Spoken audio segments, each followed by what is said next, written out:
Et bonjour à tous, bienvenue dans ce nouvel épisode consacré à l'étude de la couleur en art-thérapie. Aujourd'hui on va parler de la couleur rose, tout ça sur une vidéo point de croix. J'ai retrouvé une vieille encyclopédie dans le grenier de mes grands-parents. Bon, on voit pas sur l'image, mais c'est une encyclopédie DMC, comme les fils que j'utilise pour le point de croix.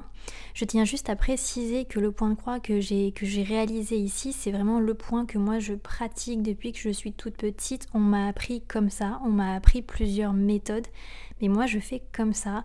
Je le dis tout de suite parce qu'on m'a déjà fusillé sur des vidéos TikTok en me disant que c'était pas comme ça qu'on brodait, c'est pas comme ça qu'on faisait les croix. Moi c'est ma façon de faire, donc voilà, c'était juste, je voulais préciser ça en début de vidéo. Et la broderie, c'est juste pour avoir un petit fond pendant que je vous parle un peu de la couleur rose. Donc bienvenue à tous, pour ceux qui ne me connaissent pas encore, moi c'est Aike, je suis artiste thérapeutique et photographe, je crée des supports et des outils pour vous aider au quotidien à être zen, moins stressé. Je propose sur mes réseaux de nombreux tutos et exercices spécifiques en art thérapie, donc si c'est pas déjà fait, n'hésitez pas à vous abonner. Donc aujourd'hui on va parler plus spécifiquement du rose ou du magenta, c'est la même chose. Le rose, donc c'est une couleur qui combine des teintes de rouge et de violet. Donc on a déjà vu le violet et on verra le rouge la semaine prochaine. À quoi on associe la couleur rose? Eh bien évidemment, vous vous en doutez, on associe très souvent le rose à quelque chose de féminin.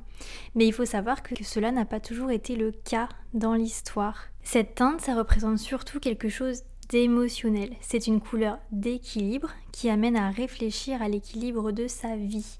Elle est associée à des émotions très énergiques telles qu'une fougueuse passion, donc ça c'est son côté rouge, mais aussi un sentiment d'introspection, et là c'est lié à l'énergie donc du violet qui lui amène de l'énergie calme et plus douce qui tempère le côté rouge. C'est aussi bien évidemment la couleur de l'amour, celle qu'on associe au cœur. Et le rapport avec l'art-thérapie, généralement quand quelqu'un utilise la couleur rose ou le magenta dans une œuvre, c'est une couleur qui va être utilisée parce qu'il apporte à cette personne de la patience, de l'acceptation et de la gentillesse. Donc on parle souvent d'amour avec soi-même, d'acceptation de soi-même, de patience avec soi-même et donc de gentillesse avec soi-même. Donc c'est une couleur qui est clairement optimiste et qui évoque la beauté dans son aspect le plus rafraîchissant. Dites-moi en commentaire si c'est une couleur que vous appréciez. Je sais que le rose c'est une couleur, généralement on aime ou on n'aime pas. Il n'y a pas de juste milieu avec cette couleur et moi je trouve ça dommage car j'aime beaucoup le rose.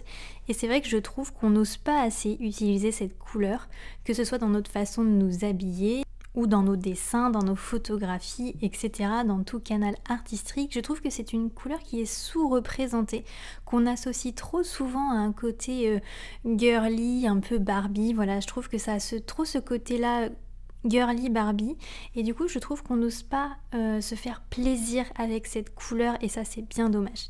Et donc voilà, j'espère que cette vidéo vous aura plu. On se retrouve la semaine prochaine pour la couleur rouge, et bien évidemment dans la semaine pour un exercice d'art-thérapie, et dimanche pour le Zentangle anti-blues du dimanche soir, anti-blues de la reprise. Ma boutique est enfin ouverte aussi, donc n'hésitez pas à aller faire un tour si cela vous intéresse. Et moi je vous dis à très bientôt dans une prochaine vidéo. Très bonne détente, très belle soirée et à très bientôt. Aike!